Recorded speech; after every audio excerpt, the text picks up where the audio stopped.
Hello everyone, primary classes channel में आप सभी का स्वागत है। आज हम कक्षा 4 संतूर वर्कबुक का यूनिट 2 का सोल्यूशन देखेंगे। यूनिट 2 में हमारे पास कितनी वर्कशीट हैं? इसमें 13 वर्कशीट हैं, तो नहीं, इसमें 15 वर्कशीट है। तो हम 1 से लेकर 15 तक का सारा का सोल्यूशन इस वीडियो में देखेंगे। यूनिट 2 का पहला वर्कशीट है worksheet 1। Read the poem one thing at a time and complete the following lines. हमें poem one thing at a time को पढ़ना है और इन लाइन्स को कंप्लीट कर देना है। One thing at a time, and that done well, is a very good rule, as many can tell. Moments should never be trifled away. Trifled मतलब होता है वेस्ट नहीं करना है। So work while you work and play while you play. जब तुम खेल रहे हो, जब तुम काम कर रहे हो तो काम करो, और जब खेल रहे हो तो खेलो। इसका आंसर यही है। Find out the words in the poem that rhyme with the following words and one new word and add one new word to each pair. हमें क्या करना है? पोएम से कुछ वर्ड खोजने हैं जो कि इनके साथ राइम कर रहे हैं, मतलब इनका बोलने पे ये एक जैसे लग रहे हैं। एंड एक वर्ड अपने से लेना है। And add one new word to each pair. एक पेयर में हमें अपने से भी एक वर्ड ऐड कर देना है। And one has been done for you, एक आपके लिए पहले से किया गया है। तो प्ले है, प्ले का वे पोएम में मिल जाएगा और रे अपने से लिखा गया है। तो यहाँ पे प्ले का हो जाएगा वे और रे, माइट का हो जाएगा राइट और लाइट, बेल का हो जाएगा टेल और बेल, अवे का हो जाएगा प्ले और stay. Worksheet 2, read the poem one thing at a time and tick the correct option. हमें क्या करना है? वर्कशीट 2 को सॉल्व करना है। इसमें poem one thing at a time को पढ़ना है और करेक्ट ऑप्शन को सही करना है। What is the main message of the poem one thing at a time? Poem one thing at a time का मेन मैसेज यानी कि उसका क्रक्स क्या निकलता है? पोएम का क्रक्स हमें ये निकलता है, प्ले ऑल द डे। क्या हमें हर दिन खेलना चाहिए? नहीं, ये गलत उत्तर हो जाएगा। B, focus on one task at a time. एक बार में एक काम में फोकस करना चाहिए। इसका उत्तर यही होगा। Second, according to the poem what happens when you do things half way. Poem के हिसाब से क्या होता है जब हम कोई कार्य बीच में छोड़ देते हैं, अधूरा? तो इसका उत्तर हो जाएगा A, they are never done right. वो कभी भी पूरा नहीं, कोई कार्य पूरा नहीं होता। What should we not do without time. हमें अपने सारे समय के साथ क्या नहीं करना चाहिए? वेस्ट इट, बर्बाद करना चाहिए उसे? नहीं, हमें अपना समय बर्बाद नहीं करना चाहिए। इसका उत्तर ये होगा C, waste it. What is the poet's advice for playing. खेलने के लेकर पोएट हमें क्या, मतलब पोएट हमें, कवि हमें क्या एडवाइस देता है, यानी कि क्या हमें सलाह देता है? खेलने के लिए पोएट हमें ये सलाह देता है, प्ले वाइल यू प्ले। खेलो जब तुम खेल रहे हो। इसका उत्तर बी होगा। 5, what does do with all your might mean. अपने पूरी ताकत के साथ करो क्या? इसका मतलब क्या होता है? Work while you with full strength and care. अपनी पूरी ताकत के साथ कोई कार्य करो। इसका उत्तर ये ए होगा। वर्कशीट 3 का सोल्यूशन देखते हैं। वर्ड हंट पजल हमें दिया गया है। हमें क्या करना है? इसमें क्या करना है? हमें दोनों तरफ से हॉरिजॉन्टल और वर्टिकल दोनों तरफ से वर्ड्स मिलेंगे, हमें उनको इनसर्कल करना है और नीचे उनसे सेंटेंस बनाने हैं। सबसे पहला है work, WRK work, PLAY play, MIGST might, MOMENTS moments, HAPPY happy, THINGS things, RIGHT right. अब इसे सेंटेंस बनाते हैं। लेट्स प्ले अ गेम, चलो एक गेम खेलते हैं। शी लुक्स वेरी हैप्पी, वह बहुत खुश दिख रही है। कीप योर थिंग्स हेयर, अपने सामान यहाँ रखो। तो keep your things here. I love my work, मुझे अपना कार्य पसंद है। Choose the suitable word from the help box and complete the sentences. हमें क्या करना है? सुटेबल वर्ड्स हमें हेल्प बॉक्स से चुनने हैं और इन सेंटेंस को कंप्लीट करना है। हेल्प बॉक्स ये दिया है और इससे हमें इस सेंटेंसेस को कंप्लीट करना है। पहला है, let's wrap the gift for mummy. Wrap मतलब होता है बांधना। मम्मी के लिए जो गिफ्ट लाया था उसको बांधो। Let's wrap the gift for mummy. Second, I will need a knife to cut this apple. I will need a knife, knife मतलब छुरी। एप्पल को काटने के लिए हमें छुरी की आवश्यकता होगी। I comb my hair every morning before I go to school. Comb मतलब होता है कंघी करना, अपने बाल को कंघी करना है हर मॉर्निंग मतलब हर सुबह, before going to school, school जाने से पहले। Did you ever climb to the top of the mountain. Climb मतलब चढ़ना। क्या तुम कभी माउंटेन के ऊपर ऊपर चढ़े हो? ये क्वेश्चन पूछ रहा है। Please write your name at the top of the paper. Right मतलब होता है लिखना। अपना नाम लिखो पेपर के ऊपर, पेपर के मतलब सबसे ऊपर पे, जैसे यहाँ पे अपना नाम लिखो। इसमें हो जाएगा right. Worksheet 4, look at the pictures and complete the following sentences. हमें पिक्चर्स को देखना है और इन सेंटेंसेस को कंप्लीट करना है। एक हमारे लिए पहले से किया गया है। अ बॉय इज़ प्लेइंग फुटबॉल, एक लड़का फुटबॉल खेल रहा है। द गर्ल आर डांसिंग, यहाँ पे देखिए फुटबॉल लड़का खेल रहा है। दूसरा, द गर्ल्स आर डांसिंग, लड़कियाँ डांस कर रही हैं, the girls are dancing. The mother is cooking food, यहाँ पे देखिए मम्मी खाना बना रही हैं। The students are writing in their notebooks, बच्चे यहाँ अपने नोटबुक में लिख रहे हैं। The birds are flying in the sky, यहाँ पक्षी आसमान में उड़ रहे हैं। She is playing the flute, वह बांसुरी बजा रही है। यहाँ पे लड़की है तो यहाँ पे शी होगा। अब यही हमें लास्ट में लिख देना है जितने सेंटेंस हमने बनाए थे। A boy is playing football, the girl are dancing, the girls are dancing, the mother is cooking food, the students are writing in their notebooks, the birds are flying in the sky, she is playing the flute. आइए worksheet 5 देखते हैं। Encircle the silent letters in the following words, then write the whole word under the correct heading. हमें क्या करना है, English में कुछ words ऐसे होते हैं जो कि साइलेंट होते हैं, लिखते समय हम उन्हें लिखते हैं लेकिन बोलते समय उन्हें नहीं बोलते, उन्हें साइलेंट वर्ड्स बोला जाता है, तो साइलेंट लेटर्स बोला जाता है। साइलेंट लेटर्स हमें इसमें से इंसर्कल करने हैं और उन्हें नीचे लिख देना है। सबसे पहला हो जाएगा कैशल। कैसल मतलब होता है कोई बड़ी बिल्डिंग, पुरानी बिल्डिंग। CASTLE, इसमें टी साइलेंट होगा। घोस्ट में एच साइलेंट होगा, घोस्ट मतलब होता है भूत। ऑटम, ऑटम मतलब पतझड़, इसमें एन साइलेंट होगा। लिसन में टी साइलेंट होगा, लिसन मतलब सुनना। आर, आर मतलब घंटा होता है, तो एच इसमें साइलेंट होगा। इको, इको में एच गायब है यहाँ पे, एच ही ECHO इको, इसमें एच साइलेंट होता है। WATCH वॉच, वॉच मतलब होती है घड़ी, वॉच में टी साइलेंट है। कॉलम, कॉलम मतलब होता है कॉलम मतलब होता है जो रो और कॉलम होते हैं उसमें टेबल में, तो ये कॉलम में एन साइलेंट होता है। ऑनेस्ट में एच साइलेंट होता है, ऑनेस्ट मतलब होता है ईमानदार। ऑफन मतलब हमें रोज़ रोज़, जल्दी जल्दी, तो ऑफन में टी साइलेंट होता है। ब्रिज, ब्रिज मतलब होता है पुल, पुल में डी साइलेंट होता है। वेडनेसडे, वेडनेसडे महीना दिन, दिन का नाम होता है, इसमें डी साइलेंट होता है। हाइवन, हाइवन में एन साइलेंट होता है। एज, एज में मतलब किसी किसी चीज़ के एकदम किनारे पहुंच जाना, तो उसको एज बोलते हैं। एज में डी साइलेंट होता है। सैंडविच, सैंडविच में डी साइलेंट होता है। कंडेम में एन साइलेंट होता है। अब इसको हम लिस्ट कर देंगे। Silent, silent letters T silent कौन कौन से थे, तो यहाँ पर हो जाएगा कैशल, लिसन, वॉच और ऑफन। एच में हो जाएगा घोस्ट, आर एको और ऑनेस्ट। डी में हो जाएगा bridge, Wednesday, edge sandwich. N में हो जाएगा ऑटम, कॉलम, हाइमन, कंडेम। अब आ जाइए वर्कशीट 6 का सॉल्यूशन देखते हैं। Read the given paragraph carefully, सारे पैराग्राफ को केयरफुली पढ़ो और नीचे दिए गए क्वेश्चन का आंसर करो। इन अ लश फॉरेस्ट मतलब ऐसा फॉरेस्ट जहाँ पे बहुत हरी भरी घास थी। Lived and old stage, stage मतलब होता है यहाँ पे एक हिरण, मेल हिरण मतलब जो पुरुष हिरण होता है उसको स्टैग बोलते हैं। लिव्ड एंड ओल्ड स्टैग मतलब एक बूढ़ा स्टैग रहता था। Who was known for his kindness, जो अपनी काइंडनेस मतलब बहुत काइंड था, लोगों के प्रति दयावान था, तो वो अपनी दया, दया के लिए जाना जाता था। Each day he warmly greeted his fellow animals, प्रतिदिन वो जितने भी उसके साथी एनिमल्स थे मतलब जानवर थे उनको बहुत ही वार्मली मतलब अच्छे से ग्रीट करता था। ग्रीट मतलब उनका अभिवादन करता था, नमस्कार वगैरह करता था। एंड बर्ड्स, बर्ड्स को भी मतलब पक्षियों को भी। दो the forest offered plenty of food, जहाँ तक है फॉरेस्ट में बहुत ज़्यादा फूड था पहले से। The Stag preferred staying on small hillock, तो स्टैग था मतलब जो मेल हिरण था वो कहाँ रहता था, वो एक छोटे से पहाड़ी के टापू पे रहता था विद टेंडर ग्रास, जहाँ पे नरम नरम घास थी। अब आ जाइए क्वेश्चन का आंसर करते हैं। What where did old stag lived, old stag कहाँ रहता था, ओल्ड स्टैग रहता था लश फॉरेस्ट में जहाँ पे हरी हरी घास रहती थी। Old stag live in the lush forest. Give the meaning of the word lush, lush का मतलब क्या होगा, green is the meaning of the word lush, lush का मतलब होता है green, green, green is the meaning of word lush, lush forest मतलब green forest. How did the old stag greet his fellow animals, तो जो old Stag था उसने अपने फेलो एनिमल्स को कैसे ग्रीट किया। He greeted them warmly each day, वह उन्हें बहुत ही वार्मली ग्रीट करता था हर दिन।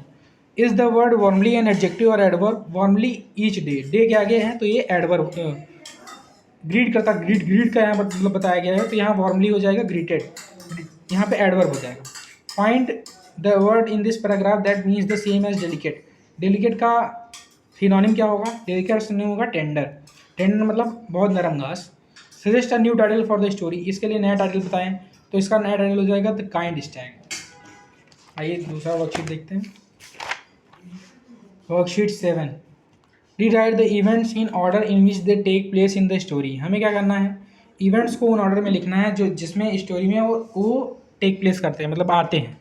तो सबसे पहला हो जाएगा the old stag lived on a small hillock. तो यहाँ पर हो जाएगा सबसे पहला the old stag lived in a small hillock, ये नंबर 1 हो जाएगा। दूसरा the stag could not meet his friends because he was unwell. हाँ, the tender green grass was enjoyed by all the animals. The animals felt ashamed after they realized they had eaten all the grass. The animals bought fresh leaves for the stag. Slowly, the old stag recovered from the illness. The grass grew back after it rained. तो इसका meaning आपको समझा देते हैं। The old stag lived on the small hillock. Old stag कहाँ रहता था, एक पहाड़ी के टापू पे रहता था। दूसरा हो जाएगा the stag could not meet his friend because he was unwell. वो अपने दोस्तों से नहीं मिल पाता था क्योंकि वह अनवेल था, मतलब उसकी तबीयत नहीं सही थी। The tender grass green grass was enjoyed by all the animals. जो हरी घास थी वो सभी एनिमल्स के द्वारा इंजॉय की गई। The animals fells ashamed after they realise they had eaten all the grass. सभी जानवरों ने बहुत अशेम मतलब क्या कहते हैं, घृणा, मतलब कि वो महसूस की, शर्मिंदगी, जब उन्होंने रियलाइज़ किया कि उन्होंने सारी घास खा ली है। The animals brought fresh leaves for the stag. Animals ने हरी हरी घास लेके आई, किसके लिए, स्टैग के लिए, मतलब हिरण के लिए। Slowly the old Stag recovered from the illness. तो ओल्ड स्टैग जो था, बूढ़ा स्टैग था, वो अपनी इलनेस से रिकवर कर लिया। The grass give back after it rain. बारिश के बाद ग्रास दोबारा जाम आई। वर्कशीट 8 देखते हैं। Read the story the old Stag and solve the riddles. हमें क्या करना है, स्टोरी ओल्ड स्टैग को पढ़ना है और इनके रिडल्स, मतलब जो प्रॉब्लम्स हैं, पजल्स हैं, उसको सॉल्व करना है। I am soft and yummy the Stag favourite food. Who I am.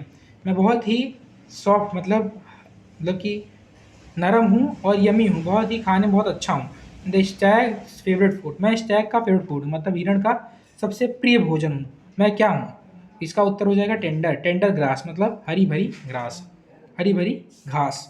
Second, I am covered with soft green grass. मैं सॉफ्ट मतलब बहुत ही नरम ग्रीन घास का, मतलब हरी घासों से घिरा हुआ हूँ। And the stag prefer to stay on me. Stag मेरे ऊपर ही रहता है। हु एम आई, मैं क्या हूँ, इसका उत्तर हो जाएगा हिलॉक, मैं पहाड़ी का टापू हूँ। I am a kind and gentle and greet my friends warmly.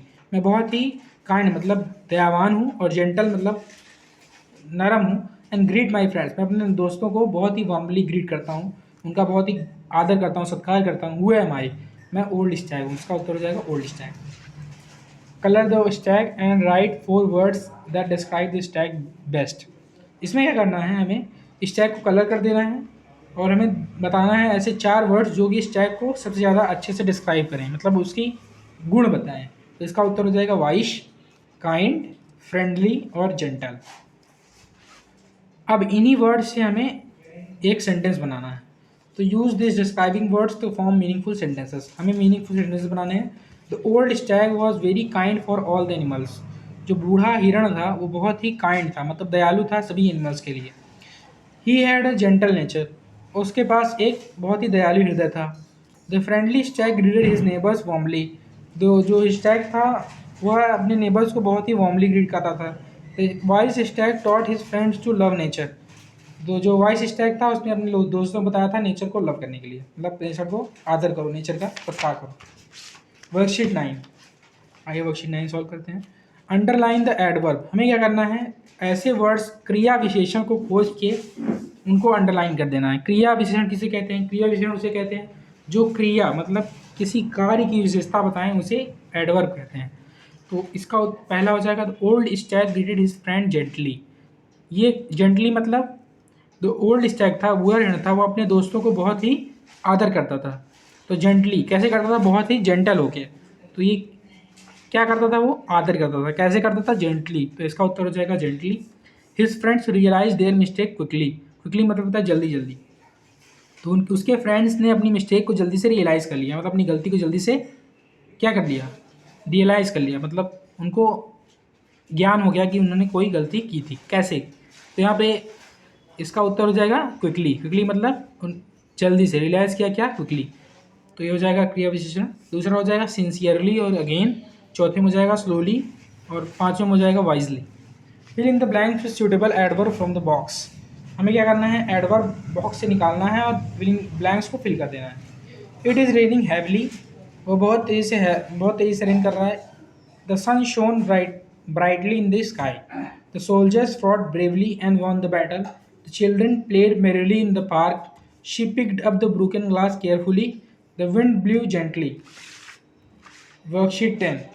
Fill in the blanks by choosing suitable pronouns from the help box. हमें क्या करना है, सर्वनाम खोज के उनको लिख देना है उनकी जगहों पर। सर्वनाम क्या होते हैं, जो क्रिया की जगह वो नाउन की जगह पे लिखे जाते हैं। My mother is a doctor, she works in the hospital. मेरी माँ डॉक्टर है, वो कहाँ वर्क करती है, एक हॉस्पिटल में वर्क करती है। The students are in the library, they are reading books. I am going to the park, are you coming with me, यहाँ पे यू हो जाएगा। Ali has a kitten, he loves it a lot. Sarah has a pup, it has a short tail. My mothers loves cricket, we play cricket together, यहाँ पे we हो जाएगा। My name is Anjali, I am 10 years old। Worksheet 11 आइए देखते हैं। Match the following words in their meanings. हमें क्या करना है, इन वर्ड्स को उनके मीनिंग के साथ मैच कर देना है। तो सबसे पहला है ब्लैक स्मिथ। ब्लैक स्मिथ लोहार को कहते हैं। तो अ person who makes and repairs iron objects. Iron मतलब लोहा, लोहे का काम जो करते हैं उन्हें ब्लैक स्मिथ कहते हैं। Pin cushions, A small cushion use for holding pin. अरे दीवार पे टांगने के लिए जिनका इस्तेमाल किया जाता है उनको पिन कुशंस बोलते हैं। ब्लाइंड मतलब होता है अंधा। A person who is unable to see. Invented, created और design something for the first time, invented हो जाएगा। इन्वेंट मतलब आविष्कार करना। ब्रेले, ये एक स्क्रिप्ट होती है जो कि अंधे लोगों के लिए यूज़ की जाती है, जो देख नहीं पाते उनके लिए। A system of writing and reading for blind people using raised dots due to depression letter. उसमें क्या होता है, उसमें छू के लोग पढ़ते हैं, उसमें कुछ उठा रहता है। Read the following words and make some more words that begin with the highlighted letters. हमें क्या करना है, फॉलोइंग वर्ड्स को रीड करना है और जो लेटर्स हाईलाइट किए गए हैं उन्हीं से स्टार्ट होते हुए शब्दों को बनाना है। सबसे पहला हो जाएगा SHA शार्प, तो उसका हो जाएगा shadow shallow. Three throw throat. Shrub shred shrimp. Strong stream street. Black blade blame. Worksheet 12 आइए देखते हैं। Read the chapter Braille. हमें ब्रेले चैप्टर को पढ़ना है। Tick the correct option and write the complete answer to the space given below. सबसे पहला का उत्तर हो जाएगा 3। Louis Braille became blind at the age of 3, यही हमें लिख देना नीचे। Louis Braille became blind after a sharp tool pierced his eye, इसमें आई हो जाएगा। The night writing system was invented by captain Charles Barbier de la Serre, इसका उत्तर ये हो जाएगा। Braille is a method of reading to touch, touch के साथ मतलब छू के पढ़ने का एक मेथड होता है braille. There is a braille system for each of the 26 letters of the English alphabet. 1 braille, यहाँ पे 1 हो जाएगा, यहाँ पर हो जाएगा ब्लाइंड और नीचे वही लिख देंगे। आइए वर्कशीट 13 देखते हैं।